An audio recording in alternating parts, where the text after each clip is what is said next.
Hey guys, so I filmed this video a couple of times, but it's getting to be about 30 minutes long and I can't post a video that long. So what I'm going to do is I am going to post in the bottom of this video old videos that I've done on how I meal plan for 2 weeks on a budget. Those two videos will be in the description box along with a video about Aldi, because I know some people are going to be like, what's Aldi? That's where I primarily shop. Now, my first advice for you guys is to look and see if you can find a discount grocery store of some kind. And if you can't, go to the farmer's market if you have one nearby. But try your best to find some sort of discount grocery store near you.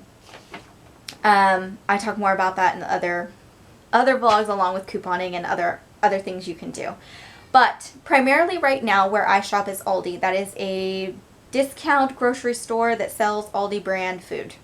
They're their own kind of thing. They don't sell anything but Aldi brand, and they do on occasion you'll be able to find like name brand stuff at a discount, but majority of it is their own brand of food.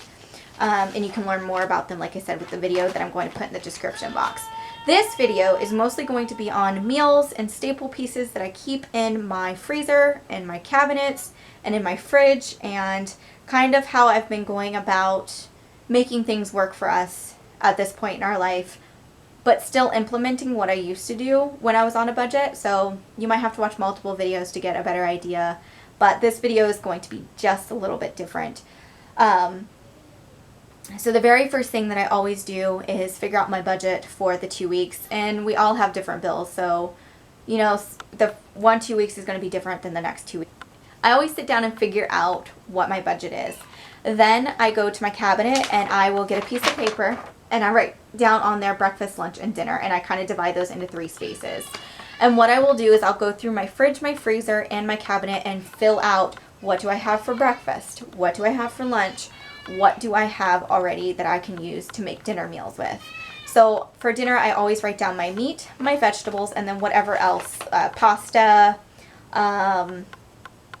spaghetti sauce, whatever I have hanging around in my cabinet that I could use for future meals. So after I wrote all that down, I go and I pull up the ad for whatever grocery store I shop at primarily. For me, I'm fortunate enough to have an Aldi that is a discount store, but another thing you need to keep in mind is that food prices here may be cheaper than where you are. So chicken and milk and all that stuff it's possible that it's cheaper in my area than it is in yours.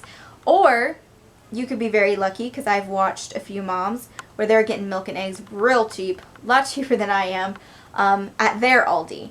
So, you know, just keep that in mind. You might be able to get it less than I can, or you might get it a little bit more than I can, but these tips are just going to be there to help you kind of maybe bring down your budget just a little bit. You may not be able to stick in that $100 range like I am, but you know, you might be able to bring down your budget just a little bit by following these few tips that I have for you. So after I've gone through and I see what I already have in my cabinets, my fridge, and my freezer, I will pull up the flyer for the grocery store that I shop at primarily. For you, if you don't have an Aldi, I would go to the store that you know is the cheapest. Pull their ads up and see what you can find. For example, next week, Aldi is having boneless. I've been doing this a lot. Okay. Chicken drumsticks for 69 cents. And then they have a deal on 73% lean ground beef. Now, personally, I like the higher lean beef. But when you're on a frugal budget, 73% is kind of more doable than, you know, the 85 or the 95%. I always meal plan based on the meats on sale. Now, if hamburger isn't on sale and I am craving nachos, or I'm craving burritos, or, you know, chili or something like that, and I want to throw meat in that meal, I always go for ground turkey, because ground turkey is usually like $1.89 or something, at least in my area. You can get it a lot cheaper than you can get hamburger. I do know that. But when hamburger is on sale, I do stock up. So I try to put that in my budget to, you know, buy a little extra beef so that way I can have it when the sale is gone, because otherwise we don't get it. So I meal plan around whatever meats are on sale, and then I grab whatever produce is on sale. So this week, if you hear my kids playing, they are out there playing Avengers, and there's usually a lot of yelling going on when they play the Avengers. But anyway, I promise you they're not dying. I always meal plan based on the deals going on that week. And I used to go to multiple places to get deals. But lately I've found that a lot of the places that I used to go to don't have meat deals like they used to. And I found that, you know, Aldi is where I need to be right now. So if you have multiple places and you can check multiple flyers and write that down and be like, okay, you're going to go to Hy-Vee and you're going to get this, and this, and this, and this because it's on sale. And then you're going to jump over to Walmart and get this, and this, and this. And then you're going to go to wherever else and get this, and this. If that works for you, do that. Whatever you have to do to save the money, as long as, you know, you got to factor in the gas. If you're going to be driving around a lot, is it really worth the savings? So keep that in mind too. But I always meal plan around whatever the flyer is and whatever's already in my cabinet. So that being said, I want to talk to you guys about the staples that I always have in my freezer and my cabinets, because these are things that are frugal and I feel like I can always throw together last minute if for some reason I have to get through a couple of days without being able to go to the grocery store for some reason. The very first thing that I love to have in my cabinets is rice. I will always have white and brown rice, just because sometimes I like brown rice in certain meals and then white rice in other meals. It really just depends, but I always have white and brown rice in my cabinet because it's cheap and you can almost put it with anything. Beans are another great thing to have. If you do dried beans, that's a lot cheaper. But I buy canned because if it's last minute and I'm trying to throw together a meal, that just works out for me better. But dried beans, if you can soak them and you can, you know, cook them up in a timely manner, dried beans are better. And I probably will start adding dry beans to my cabinet just to plan meals with in the future. But, you know, canned beans are kind of what I usually stock my freezer or my cabinets with. Bread is another thing that I will buy at a discount price. Now, when I go to a grocery store, I will always check. Walmart is the place where I get my discount meats from. If I don't, you know, get them on sale at Aldi, Walmart is my next stop, and that's where I get about 5% of my groceries. I usually go in there, and the first thing that I do is I run over to the meat section, and I will look to see if there's any meat that needs to be sold that day, because they will mark it down almost 50%. Sometimes, depending upon the meat. But I always go over there, and if I can find, you know, discounted meat because it needs to be sold that day, I will add that, and I'll kind of work that into my budget. But I always try to keep, you know, say I have a $100 budget, I try to keep about $20. I don't want to spend that because I want to save that $20 for the discount meat if I were to find them, or the discount breads. I always buy the discount breads. If they're 50% off, I just throw them in my freezer. I don't mind it. My family doesn't mind it. We're not really picky. But I know that there are some people that prefer fresh breads and don't like bread after it's been frozen. So if you're one of those people, that may not work for you. But for us, when, you know, bread's on sale, I buy a whole bunch of it, throw it in my freezer, and I'm good to go. Pasta is another thing that I keep in my cabinets. I have all types of pasta. Pasta is really cheap. I did a deal where it was like 10 for 10 on all different types of pastas, and some pastas usually would cost me more than 99 cents at Aldi. So I stocked up on a whole bunch of pastas, and we've been living off of pastas. Oh, I gotta adjust myself. So we've been living off of pastas, so that's another thing that I love. So that's another thing that I love to have on hand in my cabinets. Refried beans, I have those in there as well, along with spaghetti sauce, and I do try to keep diced tomatoes in there with crushed tomatoes because I feel like it can always kind of throw something together, you know. You have rice and beans and a little bit of diced tomatoes, toss that together with maybe some kielbasa. Kielbasa's cheap, or chicken legs. Chicken legs are cheap. You know, toss those together and you have a meal right there for pretty cheap. As far as meats, like I said, I will go and I'll look for discount meats. If it comes to like things like beef. Beef around here is a lot more expensive than chicken, than poultry and pork. So I always try to buy those when they're on sale or discounted. If they're not on sale or discounted, I don't usually pick them up, and we go for ground turkey or chicken legs or a whole chicken.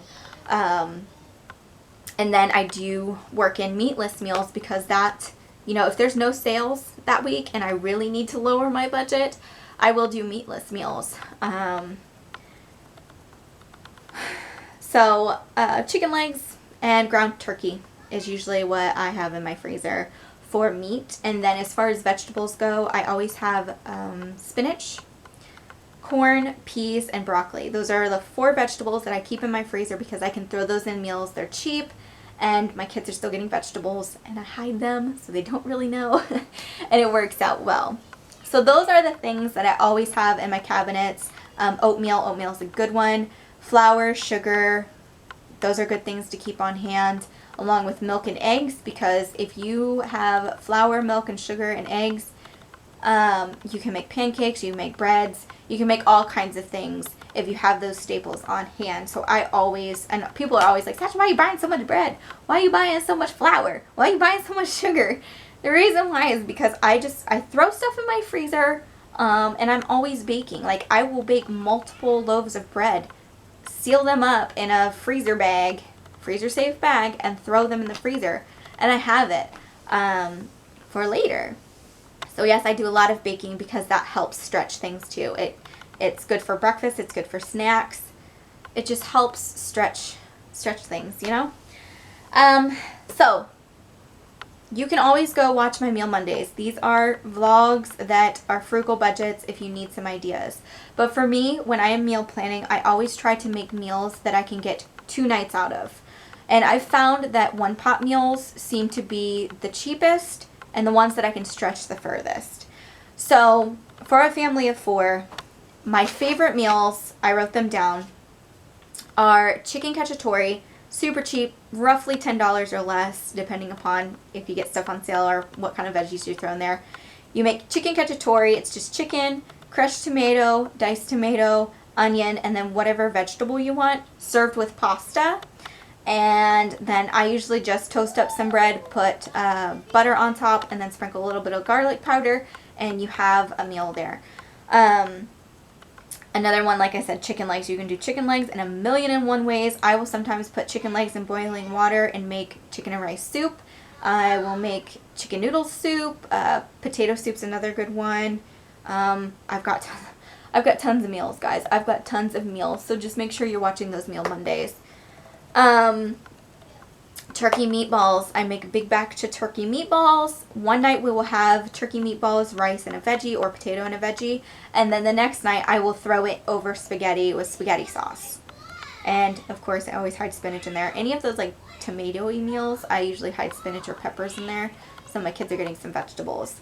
Burritos. Burritos are really good. And some nights it's just refried beans, rice, and cheese, sour cream.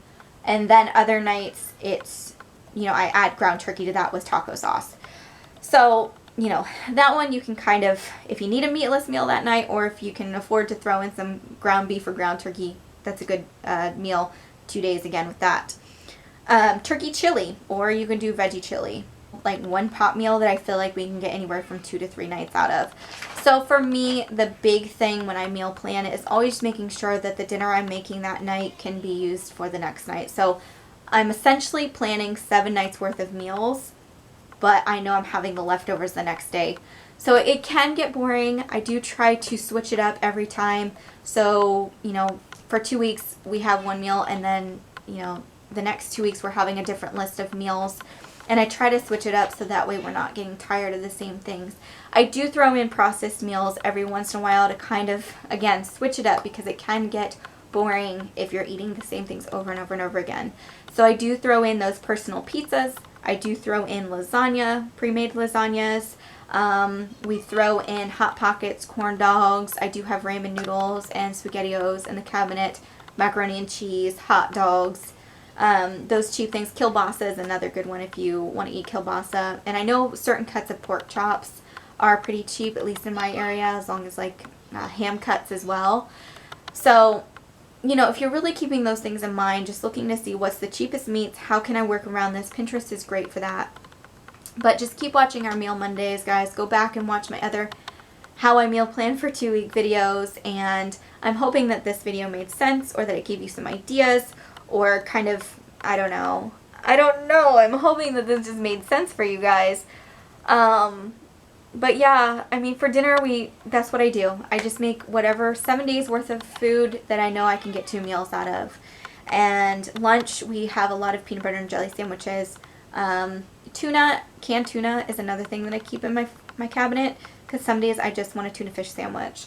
And I'll make, you know, tuna salad or chicken salad out of canned chicken.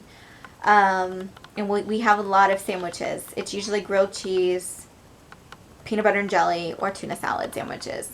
Sometimes if eggs are cheap, which they are cheap right now, we will do egg salad. We always have the same thing. So for 14 days in a row, we have the exact same thing every day for lunch. We will have a sandwich with whatever side I have bought that week. Right now, my friend gave us a big old thing of yogurt. So we have a sandwich and some yogurt, and we have chips that I bought, and then I have fruit. So I try to, you know, work those in as well. But we always have the same thing for lunch, and we always have the same thing for breakfast. It's either cereal or oatmeal. That's it. On a rare occasion, we will, you know, buy some Pop-Tarts, or we'll have pancakes. I make pancakes and muffins. Those are good things because I can whip those up with whatever I have in my pantry, and you know, they help stretch things. So if you are able to bake, if you're able to make some muffins and pancakes, you know, make a big batch of those, eat some, throw some in your freezer, and you've got, you know, you're able to stretch things a little bit further. But yeah, I'm hoping that made sense. I hope that this gave you some ideas. Continue to watch our meal vlogs. Go watch past How I Meal Plan videos, and past grocery hauls, past Meal Mondays, and then future Meal Mondays, because right now I'm still budgeting. So, I don't know. I hope that helped, and I'll continue to try to give you guys ideas and talk with you guys in my vlogs and in my grocery hauls and my meal videos. And hopefully I can inspire you. But another mom of a bigger family, so if you have more than 4 people, that is on, you know, the frugal lifestyle, I guess, is the Encouraging Homeschool Mom. I've mentioned her in the past a couple times, but I feel like she'd be another one that would be good to follow if you have a larger family that you need to feed versus, you know, me just having 4 people. So definitely go check her out. If you have any other frugal mamas you think we all should check out, please leave them in the comments below. If you have any tips of your own that works for you and your family, let us know in the comments below. And I'm just hoping that this all made sense at this point, because I've filmed this multiple times and 30 minutes is just way too long. So I will see you guys in another video, and hopefully this made sense. Alright, bye guys.